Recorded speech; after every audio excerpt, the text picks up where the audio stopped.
All right. Well, I'm so happy that both of y'all came here today. So my name is Attorney Natasha Scruggs. I am the founder and CEO of Just Us System Incorporated. And we like to do these community conversations because we think that the community should be educated about things that are happening in the community that really impact us.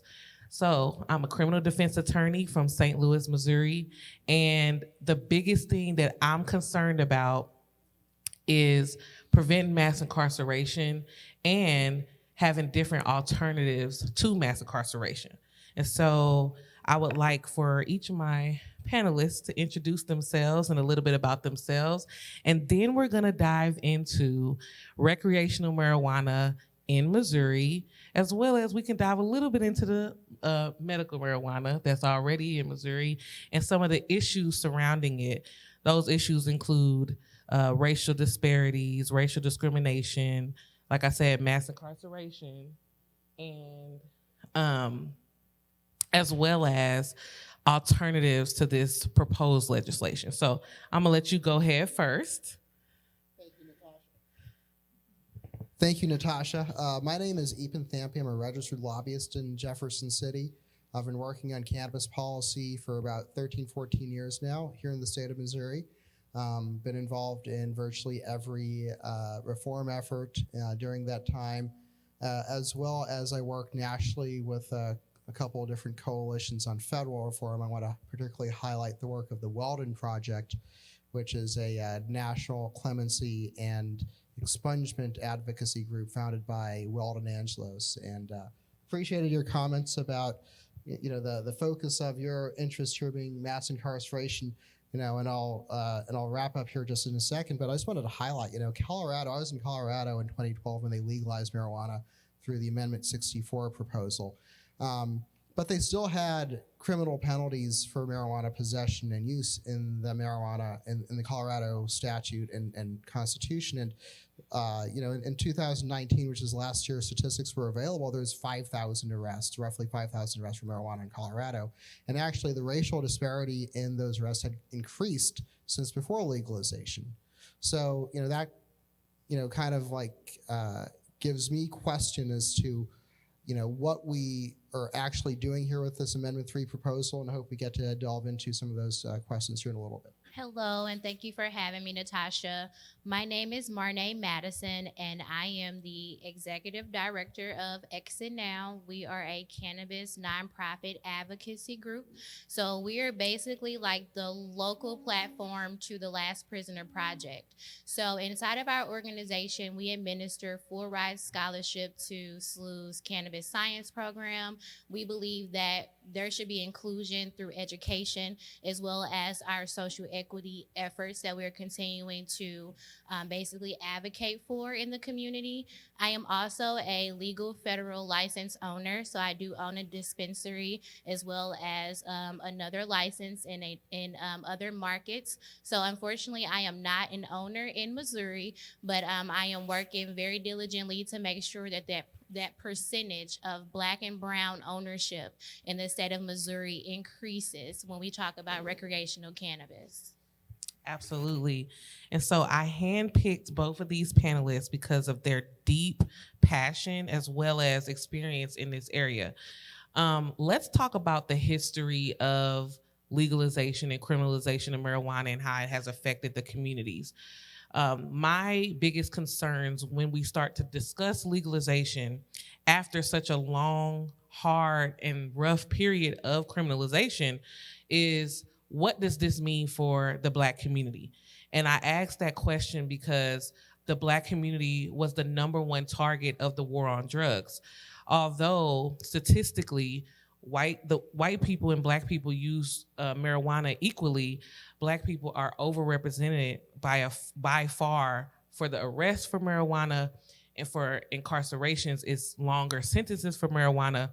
And as a criminal defense attorney representing people, and not only adults but children, this has been a horrible stain on our community.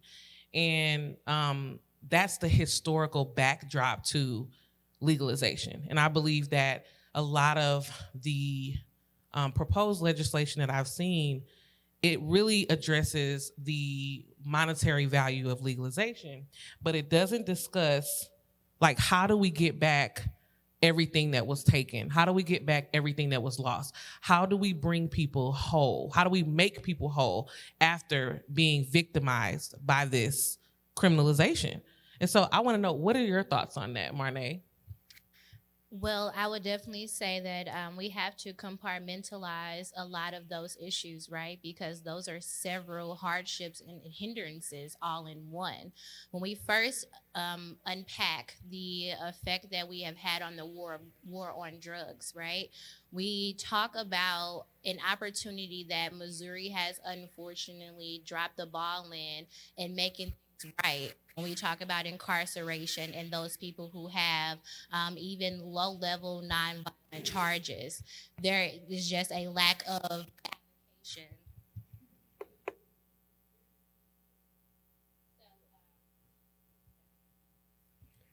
Hello. Okay. So there's a lack of representation inside of the provisions that we need to put in place, right? So when we first talk or pinpoint the application process in 2018 in order to be an owner in the state of Missouri, in other states and in other programs, there are certain, programs or certain verbiage that is put into place that not only gives minorities the first, selection, but it also has assistance inside of us being able to navigate through this industry. So what I think Missouri missed out on was the opportunity to make things right in our community. The lack of even having social equity provisions inside of the first New Approach Missouri Amendment was not okay for our community. I agree with that. We're gonna dive a little bit more into that later too, to talk a little bit more so that you can really explain to them what that means. Because I don't know, because that's really important, everything. And so, what about you? So, like I said, I want to talk about the history. What is your opinion on how marijuana has been seen in this country and in Missouri as kind of like a tool for criminalization? Well, let's think about Missouri, right? So cannabis here is a native agriculture to this state. And you think about our statehood, this was a agricultural crop. The agricultural hemp, fiber, and seed industries were big here. But it was a slave industry, right? Yeah. And you think about St. Louis, which was founded by Pierre Laclede, who was a hemp trader and a slave owner, right? So then thanks to President Abraham Lincoln and the Civil Rights Movement, right, we ended slavery in the country, but then in the 1930s we instituted prohibition, and there's a deep history of prohibition here in Kansas City. You go down to UMKC historical archives, you can look at the union cards of people like Count Basie or Charlie Parker who were caught using marijuana, sanctioned by the government for it, and then the union would fine them for their criminal charge. Like that's and Charlie Parker, who's a quintessential part of the jazz age here in Kansas City, was a very well-known cannabis user, and we kind of know what happened when he was forced to stop using cannabis. He died of a heroin overdose, right? Or you think about Westport. So back in the 60s and early 70s, Westport was the center of the counterculture hippie movement here in Kansas City. There was marijuana growers throughout Westport. It was easy to find marijuana and other drugs. There's a publication that used to be in Westport called the Westport Trucker. You can still find copies of that at the Central Library just down the street here in downtown. And I found a great op-ed in that paper which was published in late 1972, and it talks about how law enforcement had come through Westport, arrested all the marijuana dealers, and said, with the pot dealers gone, the opiate dealers are moving in. And you think about that in generational terms. We had an opiate epidemic in the 20s and 30s, then in the early 70s and late 70s, and now we're kind of back in the same place, right? And so, so these issues are not just specific to marijuana. There's a much broader picture here. Now, I was fortunate to be part of a small group of people in 2009 who started the modern day legalization movement in the state of Missouri. And I was very discouraged that almost since day one, the conversation between most of those folks pivoted immediately from legalization to how do we control the licenses, right? So this is a fight I've been having since 2009. You know, I got kicked out of my own campaign, which was New Approach Missouri in 2014, because I refused to budge on my belief that the licenses should not be exclusive. I mean, we're an agricultural state, you know, we're an entrepreneurial state. We have great transportation infrastructure. We can get product to a global market, right? Why shouldn't we do everything we can to advantage our farmers, our entrepreneurs, our innovators, and not just a market that is here in Missouri for legal marijuana, but you know, President Biden, when he ran for office, he pledged to decriminalize marijuana and to legalize medical marijuana. So presumptively, depending on congressional action and hopefully in the next year or so, we're looking at Missouri entrepreneurs being poised to access a global market. So, you know, the fact that we have had exclusive licensing, that so many people have been left out, speaks to the fact that, you know, we are denying opportunities for generational wealth creation to a large segment of our population. And on the criminal justice side, which is the side I'm most passionate about, you know, we should do everything we can to ensure that nonviolent cannabis offenders are freed from incarceration and have the opportunity to expunge or obtain clemency, executive clemency, to wipe their records clean. And that's a big part of, I think, the reparative justice idea that legalization should be about. We talk about repairing the harm. Well, we should start by removing the barriers and cleansing the records of those who've been harmed by prohibition. Yeah, I love Absolutely. that. Okay, so you brought up some good points, and that can kind of segue us to the next topic of, we have marijuana users, and then we have, you know, our street pharmacists, right? And so it was my idea that if any discussion about legalization was coming up, that I feel like street pharmacists should have been prioritized, because now you're saying that the work that they're doing is now legal and on a higher scale, but they're excluded from that.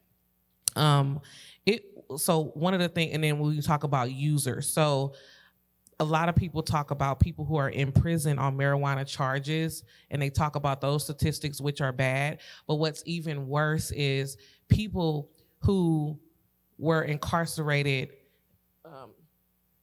people who were quote unquote discovered to be criminals based on the smell of marijuana or based on the idea of marijuana. Marijuana being a gateway, not a gateway drug to other drugs, but a gateway to other crimes, to being charged with other crimes. And so I think that's one of the biggest tragedies of the war on drugs, is that a simple traffic stop, if an officer smelled marijuana, that gave them range to take you out of the car, search your car, and do all these other things. So I think that the harm of the community is so great, it's kind of unquantifiable. What do you think? So I was just going to interject and say that I don't think it was necessarily the fact that it was a probable cause of, you know, the smell, right? Mm-hmm. We have to zero in on the, you know, crack versus cocaine, Mm-hmm. right? Yeah. So for me to have this low possession of this, you know, drug, and then for my colleague at the PWI I went to have the same thing in their dorm room, right? Mm-hmm. Well, they didn't mean to do that. They get the second chance at being successful, right? So yes, we did, you know, break the law, but unfortunately we were not given the same opportunities inside of the courtroom as others were. And if we kind of zero in on the proposed IP, we are being put in the same position for a judge to be deemed the opportunity to have, you know, good cause, right? So that means that depending on how that judge is feeling and how many other people like me he's had to deal with and talk to, I'm either going to go home or under the jail that day, you know? So that is very important for us to understand, that even though we may have broke those laws, it was more about being sentenced for those infractions, and that's where that demographic and that, gap of the wrongs were really, starting. Yeah. And I think that a lot of the quote unquote, I smelled it, so now I have probable cause, the idea, those marijuana charges either weren't filed or they were dropped. Like I said, I feel like those are low level offenses that were used to further criminalize people. And I think that's disgusting. Now, racial disparities when it comes to sentencing, like you're saying, charging, those were great, especially here in Missouri and especially in like small counties, Jefferson County, Cass County, things like that. They have been really bad. And so those were my initial thoughts. Now let's get into the business side, the side that Black and brown people have been systemically excluded from. So when it comes to medical marijuana, and I can start with you, when that legislation went through, what were some of the issues with licensing for people who wanted to get a license and wanted to be a part of the marketplace and wanted to join it? Well, I can testify because I've seen this over the years intimately. I know a lot of the players behind the New Approach Missouri campaign that culminated in medical marijuana being approved in 2018, right? And the whole goal at the upper echelons of that campaign was to restrict licensing and make sure that their favored donors got the licenses. And this has created enormous controversy. We had 2,300 odd applications in medical marijuana licenses in the state of Missouri. That represented in the neighborhood of $15 million to the state just in application fees, and then probably in the neighborhood of $40 to $50 million in fees to consultants, attorneys, and so forth, and to put out these applications and submit them to the state. And I told a lot of people in 2018 that I couldn't guarantee their success because I knew the system was already rigged. And I know that a lot of the people who were in that inner circle who ended up winning those licenses, I would happy to take someone's money, but I couldn't tell them that they were had a likelihood of being successful because I knew the game was already rigged. And in 2020, 85% of those applications got denied. Some people lost their life savings, right? 2 out of the 400 odd medical marijuana business licenses in the state of Missouri are Black owned. And, this led to enormous controversy. St. Louis Post-Dispatch, Kansas City Star, Missouri Independent have done fantastic investigative journalism on this topic. And 2 successive committee investigations in the House of Representatives Special Committee on Governmental Oversight have revealed evidence of corruption and fraud. And the chairman of that committee, Jared Taylor, who's a Republican from Nixa, stood up on the House floor this past February and said that his committee had found fraud and corruption in the licensing process. And then you had another very conservative Republican state representative, Ben Baker, who's a Christian pastor from Neosho. He stood up and said, hey, if you give me the option between pot on every corner and governmental corruption, I would choose pot on every corner because governmental corruption has far-reaching effects that undermine the stability and the legitimacy for democratic processes and our constitutional republic. So, this whole system where people have been excluded from this market, which has the capacity to create generational wealth, is by design. And this Amendment 3 gives a functional monopoly to the folks who won their licenses in the rigged medical marijuana application system. And they have this social equity, and I put that in parentheses because it's just to me that phrase is just a buzzword that's designed to trick people. They have this. They say they create 144 of these micro licenses, which are businesses that by design, by structure, are not allowed to grow beyond a certain amount. So why would any entrepreneur come up with $500,000 or $1 million and invest it in a business that you can't grow if the market determines that you're successful and your product is desirable and you're meeting your consumers where they want to be met? So we have to look at structures and market structures that create true opportunity. And I'm proud to have worked with Marnay and State Representative Ron Hicks this year. He filed a great legalization bill that would have created that opportunity had it been passed. And then we had bipartisan input. We had Wiley Price, representative from St. Louis. We had Ashley Bland Manilow, representative from Kansas City. Tony Lavasco, Republican from St. Charles. We had a bipartisan effort to create true opportunity, to create true criminal justice reform.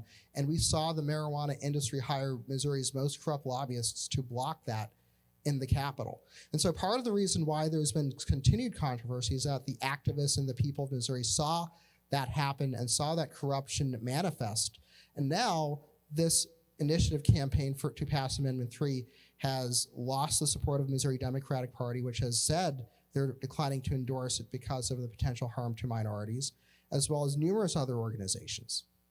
Gotcha. Okay, so before we get into this current one, I want to hear about, I know that you and I spoke, what was that, 2019 or 2020?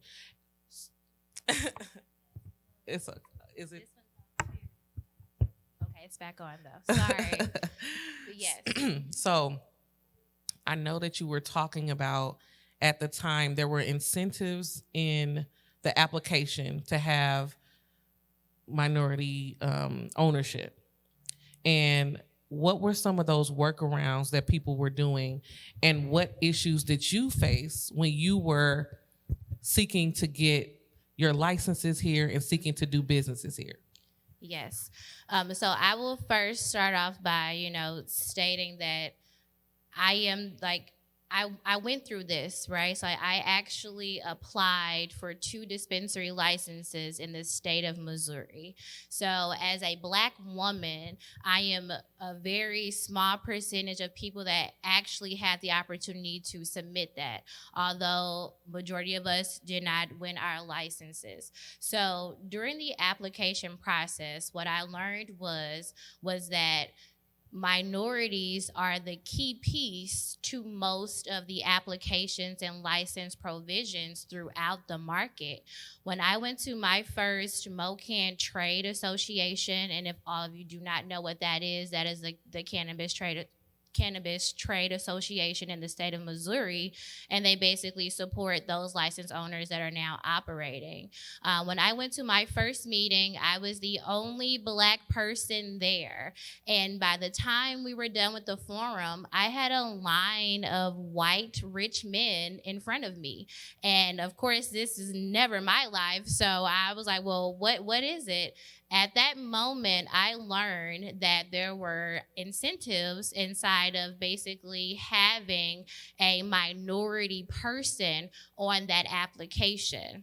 Well, that was quickly changed when the majority went to the governor and the Capitol and said, well, at this point, you're discriminating against us by saying that you have to have this minority a part of the application process. So the verbiage was then switched to economic distressed zip codes. The reason you see so many dispensaries inside of our hoods, our neighborhoods, is because they received a 30% and 40% percentage advantage on top of the overall scoring that they received just by picking a zip code that the U.S. Census data has released to determine to be an economic distress zip code, okay? Now, obviously, that is that's predatory verbiage. So we aren't allowed to have ownership, but we have access to what is now medicine, but it's still considered federally a drug. So that is, hypocrisy and also a conflict all in one. So that was definitely very, heartbreaking and surreal to see. And I then want to make the point that you needed to show at least $350,000 of liquid capitalization just to apply, okay? So for most of us, not even in this room, just everywhere in the world, Black and brown people have to step to the side, right? So unfortunately, we don't have things put in place that may say that we have social equity, but we do have a lot of barriers that are detailed right there that we are not advocating and petitioning, for the betterment of our community, our businesses, and our people who have been the first street pharmacists and those also small business owners. I think that it is very important. I come from a small farm in Waynesville, Missouri, okay? So I believe that it is very important that we take an agricultural approach when we talk about this plant, because that is exactly what it is. So if we are allowed to be the largest soybean community internationally, why are we not given the education in order for us to be successful and, basically prosperous inside of the industry? So what Missouri did was they didn't detail that Black people could not get into the industry. They just hit us with financial ramifications, So here I am now learning as I continue to go through other states, right? We have opportunities to create a bill that will clearly detail what we need and what we want as a community. And we have to hold the people that are put in those positions in our capital to do their job. We have the Democratic Party, we have the Democratic Caucus. We need more of our legislators involved, not the ones that have been appointed to sit on the committee just to do their job for the week. We need people that understand that we have been the most wronged and that we need to be the most ones with licenses. So if you compare free markets, like Ethan stated earlier, free markets are states that do not have caps, right? So in the state of Missouri, was it 124 dispensaries or 142? I think it was 142. I can't remember. 24 per congressional All right, district. so it was 24 per congressional district, and we have 8 districts. Someone do the math for me. But yeah, so basically, with that being said, we are also minimalized to just that amount of licenses. So if you go to a state, and I will compare Oklahoma. So in the state of Oklahoma, it's just as if you are going to register your new business. So just like we all need an occupancy permit and you need your HVAC and your plumbing and your electric signed off on, right?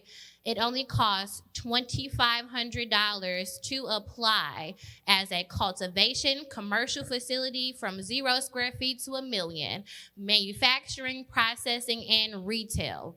So if we compare the things that Oklahoma has voted into place as their cannabis law and the things that Missouri dropped the ball on drastically, we just see a lot of exclusion and barriers that were blatantly put in place. It wasn't an accident. It wasn't that they did not know. They knew that if they worded this in a way to keep us out of the industry, then we would spend more years having these conversations and figuring out how to get in. So as we continue to have this discussion, I want you all to know that what is being proposed to you, and I'm going to keep saying this, that what is being proposed to you as a recreational cannabis IP is not what our community needs. We will not be successful with the proposed IP that they are trying to basically, sell us on. And I'm glad you said that, because now we're going to actually get into the amendment. And I love everything that Marnay said about barriers. I always talk about new age barriers, because some people think that if something is not in your face, then it doesn't exist. This has happened with voting. This has happened with anything where it's an entrance to get somewhere. And they say, okay, we got rid of this. This is illegal. So you can't explicitly put no blank, but you can put new age barriers that create that. And it's easy to do it, especially when you're using economic disadvantages. Yes. Now we're about to get into this amendment, because both of them are advocates for no on Amendment 3, and I am as well. But can you break it down? Because I don't want to fly over anybody's head. Can you talk about the different ways that you can enter the marketplace. And I'm talking about from home grows to, using it just for medicine to selling. Can you just break that down real For quick? sure. So I am actually a cannabis business consultant. So I help entrepreneurs get into the cannabis space. I am a firm believer of ancillary companies, okay? We first have to understand that as soon as you operate as a federal legal entity, you owe a lot of taxes, okay? So as we all know, casinos are technically illegal, but they pay to operate. Cannabis is technically federally illegal, and they are paying taxes to operate, right? So when we talk about ancillary companies, that platform allows you to operate in this market and in the industry without touching the flower. And I believe as minorities, it is a very great advantage for you to seek other ways to support the cannabis industry without actually applying for a license. I would be very true in telling you that it's not worth it, and you will make a lot of more money as an ancillary company. So ancillary companies, for instance, in the state of Missouri, we have the best home grow verbiage inside of our medical cannabis program. So home grow, you can grow for yourself and 3 people. So legally, you have the right to grow this medicine. There are several ways for you to assist people in your immediate community and family. So if there are anyone that's in real estate, property owners, you can create a co-grow space. You can take a building, a 2-family flat, 4-family flat, an apartment building, and you can create a space for people that are wanting to home grow but do not have a landlord that will allow them to do so. That is totally legal. And I can definitely help you do that. If you have questions at the end, please let me know. So that's first one, property. And then those home grows are actually inside the home. So a lot of people think you have to have a big backyard. Okay. Just explain to them a little bit about the home grow. Yes, so a home grow is anything that is in a locked, enclosed space. So home grow is inside of your home. You cannot grow outside in your backyard, okay? But you can grow in your basement, the open room, on your second floor, a closet, as long as it can be locked and enclosed that only you and the person that you are growing medicine for can have access to, okay? So even this, and I literally teach you the law from beginning to end so that you are comfortable in operating. And I also have property management opportunities. So that way, if there are some things that you can't grasp, I can assist inside of, making sure that you're up to speed. So home grows, and I also teach grow classes. I was at Happy Rock Farms last year. So I definitely can help inside of, making sure that you grow a profitable product, okay? So then from the home grow space, we can talk about literally infused, products, right? But more so on the line of, CBD, but also terpene education. So there are several different businesses. You talk about IT, cannabis website designs, right? You would think that wouldn't be a thing, but people are actually searching for cannabis web designers because we don't want this still, Silicon Valley look, So there is definitely a lot of opportunities. And literally, it's just endless. I tell everyone that starts with me, I ask them, what do you do? And as soon as they tell me, I just say, well, put cannabis in front of it. You now have $1 million infrastructure.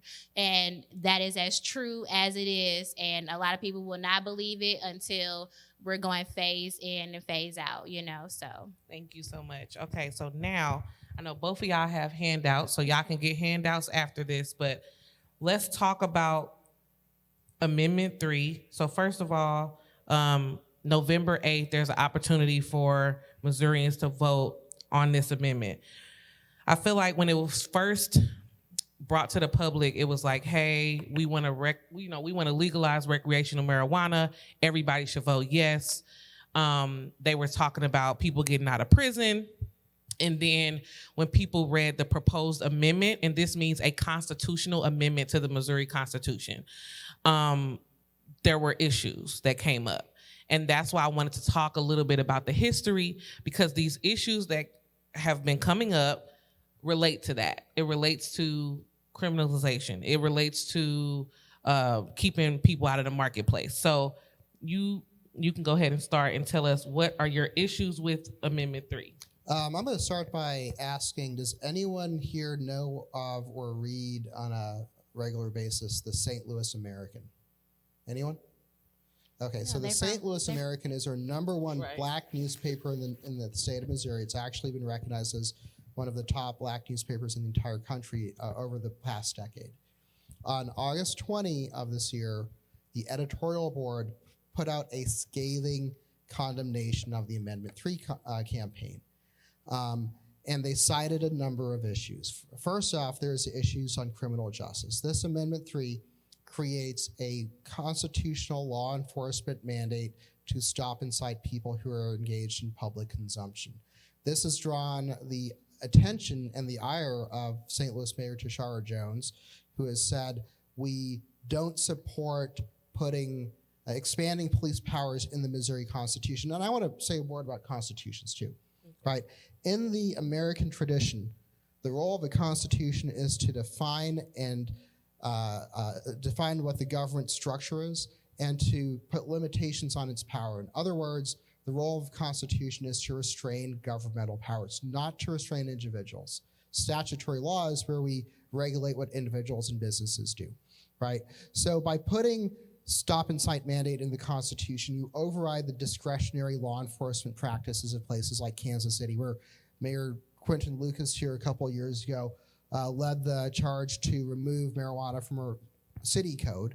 And in 2014, St. Louis essentially did the same thing. And in 2004, Columbia, Missouri made marijuana enforcement of misdemeanor possession lowest law enforcement priority. So our cities and counties in many places have led the way on lessening the impact of criminalization. And this constitutional amendment would undermine all of that, a decade of criminal justice reform, by creating a constitutional basis for pretextual stops and worse. They create is that a version of stop and frisk? Yeah. So right. they essentially they want to bring that back. Yeah. For marijuana. And then it get worse from there. So they create a constitutional possession limit of 3 ounces. There's not another item of personal property in the state of Missouri that you are restricted the amount that you can possess. You know, I like to cite, because I have a background in the alcohol and wine business, I like to cite that topic, right? So I can load up my cars with barrels of whiskey. I can own as much whiskey, or I can distill up to, I think, 200 gallons of liquor in the state of Missouri, 300, without having to get a business license, right? That's enough for me to kill myself every day of the year, right? But they want to create a possession limit of 3 ounces.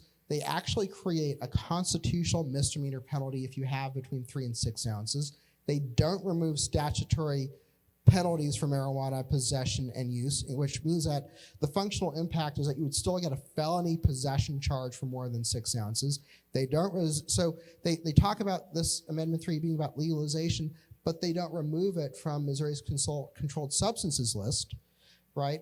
And then one of the more offensive parts is that they're marketing this automatic expungement protocol. There's numerous problems with this, right? So for one, as our own prosecutor here in Kansas, in Jackson County has said, Gene Peters Baker, there is not a defined automatic expungement process in Missouri, right? In fact, most marijuana convictions are not labeled marijuana convictions, they're labeled as drug offenses.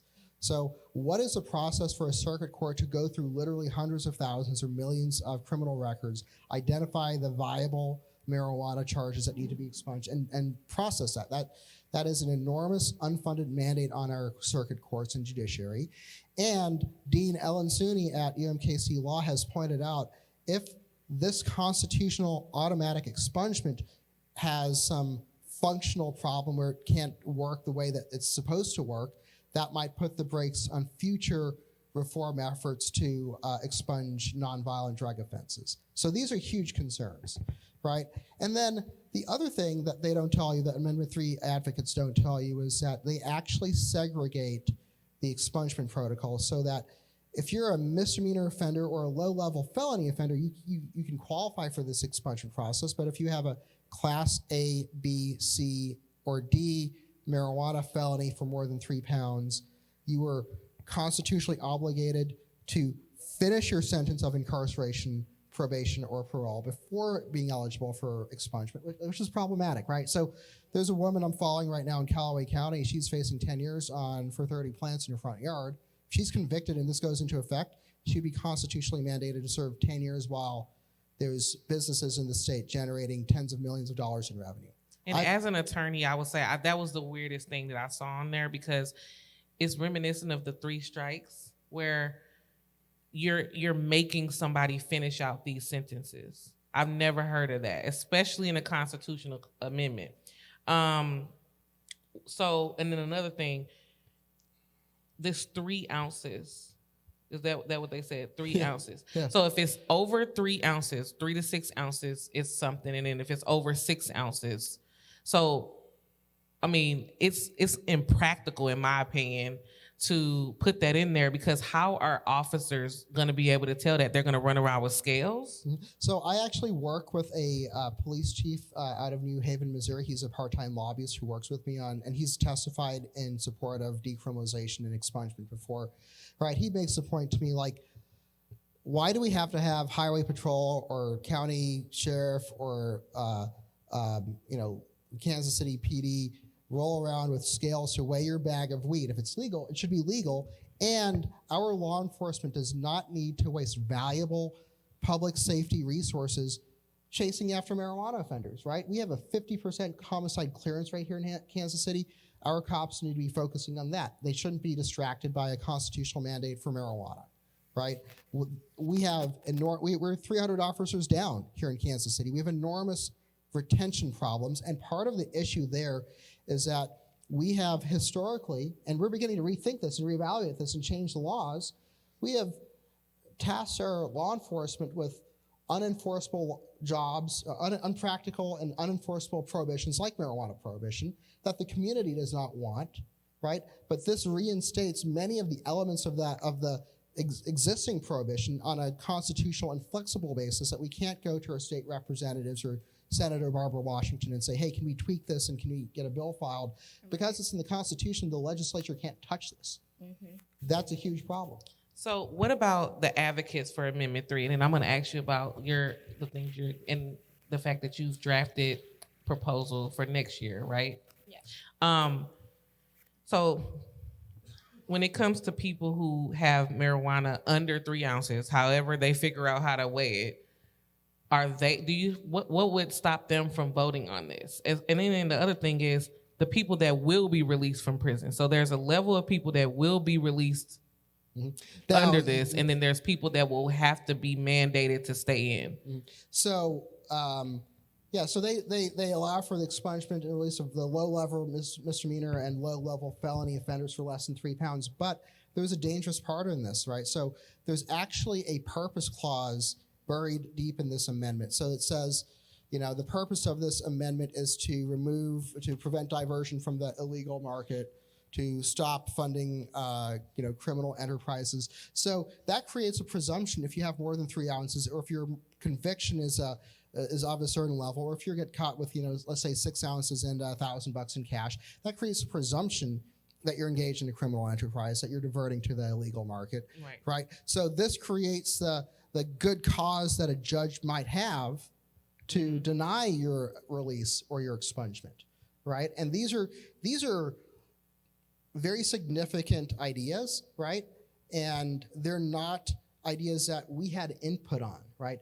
The Amendment 3 campaign did not come to this community. They did not come to our elected officials for input. They didn't come, the problem, one of the problems I have with ballot initiatives, I believe in the virtue of a ballot initiative process, but one of the problems that you do run into is that if you're not giving that campaign money, they couldn't care less about you, right? And if you're representing a constitutional marijuana cartel that is trying to protect its profits, this initiative is 40 pages long.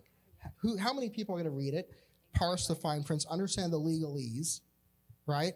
And then be able to turn that into advocacy. Fortunately, and I'm going to credit Marnay for this, she is, and she's not just one of the top, cannabis entrepreneurs here in the Midwest, possibly the nation, but she's also someone who's deeply involved and has worked with lawmakers to help craft these legislative proposals that take our considerations and concerns into account. So I got to give Marnay a lot of credit for that. Yeah, and Thank I wanted you. to And pass you the too. I wanted to pass the ball to you because some more issues that were in Amendment 3 are some of the barriers on people becoming licensed, and then I know that there was they limited how many people could have the micro licenses. Yep. So they match the licenses that are already allocated, so it will double. But obviously, when we talk about micro businesses, as Ethan stated earlier, inside of this IP, it basically says that if we are awarded a micro business, and to keep in mind, this is their social equity effort, okay, to give us something. So it states that we would have to operate with each other. So if you have a cultivation, grow, and you have manufacturing, and I have this retail store, right? None of us can go to those nice dispensaries that are already open right now to work with them. None of us can go to those commercial facilities that are already gaining profit from us and say, hey, now I'm a legal license owner and I would like to work with you.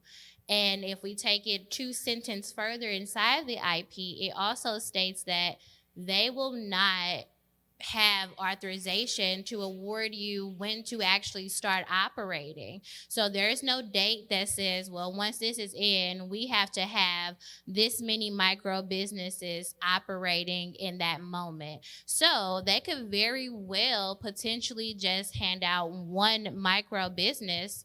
And who is that person going to operate with? Themselves? Well, they can't grow if they're a retail, and then they can't sell if they're the grower. So it is limiting us from this $1 million industry that they are in.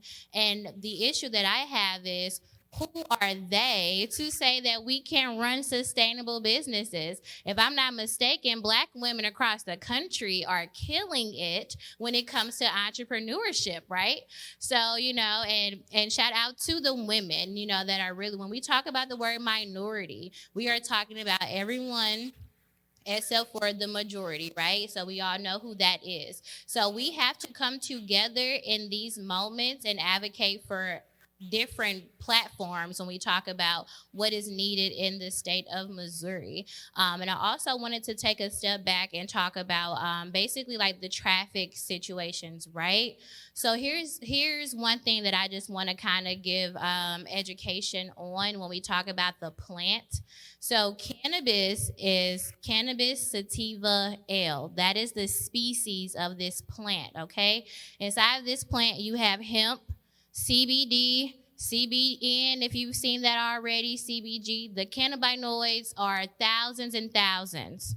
What considers this plant to be regulated is its THC percentage, which is above 1% or more, okay? So when we talk about 3 ounces, we're talking about a tangible weight. But we aren't talking about the fact that a law enforcement officer does not have proper scientific tools available to tell me if my plant that I am in possession of is more than 1%. CBD is federally legal in all 50 states, okay? You can have CBD right now and spark it up outside. It is between you and the person that is accusing you of breaking the law, right? And unfortunately, traveling back and forth from Jefferson City, I actually had these issues. So I own the first Black telehealth clinic in the state of Missouri. We've been operating since 2019. But I also own a CBD company, and I have CBD pre-rolls in dispensaries across the country. So I, unfortunately, was traveling. I had a product on me, and this was, I will say it was 2020, if I'm not mistaken. So 2020, I'm traveling from Jefferson City to St. Louis City. I was pulled over by a state trooper, okay? And I was speeding, okay? So with that being said, I was pulled over, and there was a Rello packet that was completely empty that was like in between my car little gear shift, okay? He had no other issues of pulling me over. He couldn't smell anything from outside, so he pulled me over because I was speeding. When he saw the package, he then said, "Oh, I thought I smelled something," okay? Well, I teach cannabis science. This is what I do. So I then asked him, okay, well, what do you smell? So basically, I had to teach a state trooper in 10 minutes the difference between CBD and THC. Yes, I had a trunk full of CBD pre-rolls. I also had a certificate of authentication stating that this was all CBD. So by the time I was done talking to him, I was then being petitioned to talk to his boss because now I need to educate the entire patrol on what CBD and THC is because they have no clue, right? Yeah, I think ignorance of law enforcement is one of the biggest issues when it comes to that. Yes. I 100% agree. We our time is cut short. Talk to us about the legislation that you've written. Okay. Talk to us about, so like I said, we're saying vote no, but we do have an alternative, right? Yes. So talk to them about that. So technically we we're working on the alternative, right? But it takes you to vote no for us to get to that next phase. Because if they vote yes, what happens? If they vote yes, then we are inside of what this proposed IP will be. It will be a lot of tears for us to kick over in the bucket, okay? And we don't want to do this. We were just here in 2018. We just spent 4 years having these conversations. Let's not push ourselves 20 years backwards, okay? So if you were able to follow us, you have read or heard about House Bill 2704. And if you have not, then definitely read up on it. But as we go into another session, it will get another number on the bill, and we just started over, so this will be like a lower number. Is it number 2? We call it the Cannabis Freedom Act. Right. So when The Cannabis Freedom Act, remember that. yeah. Yes.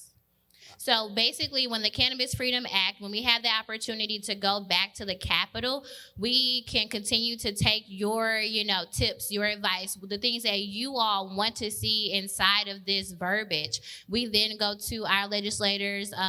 There are new representatives and senators coming in, so we do have to, build those relationships again.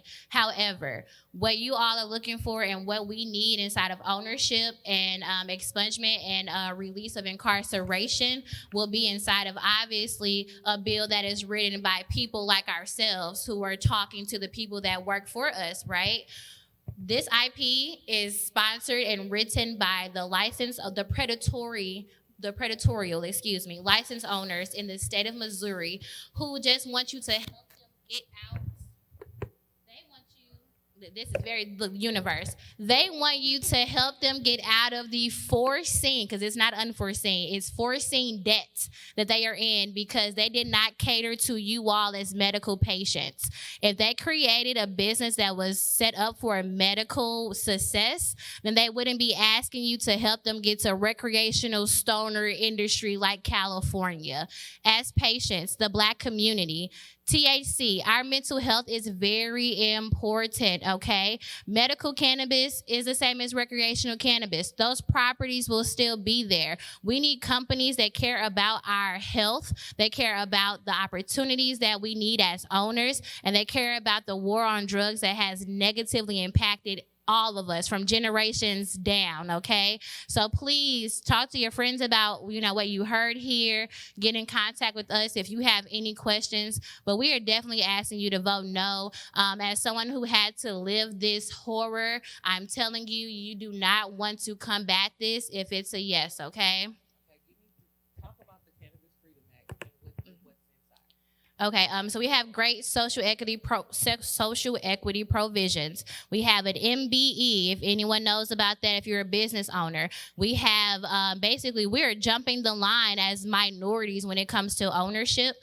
We also have an amazing verbiage about incarceration. We are releasing prisoners, but we are also giving them jobs. We are also giving them living accommodations, just like the co-grow spaces we were talking about. If we start training those prisoners that are about to be released while they're incarcerated, then we give them a work-study program. They go right into this legal industry from incarceration. That is very important. Ownership. Of course, we don't have any provision that says you need $350,000 to do this, okay?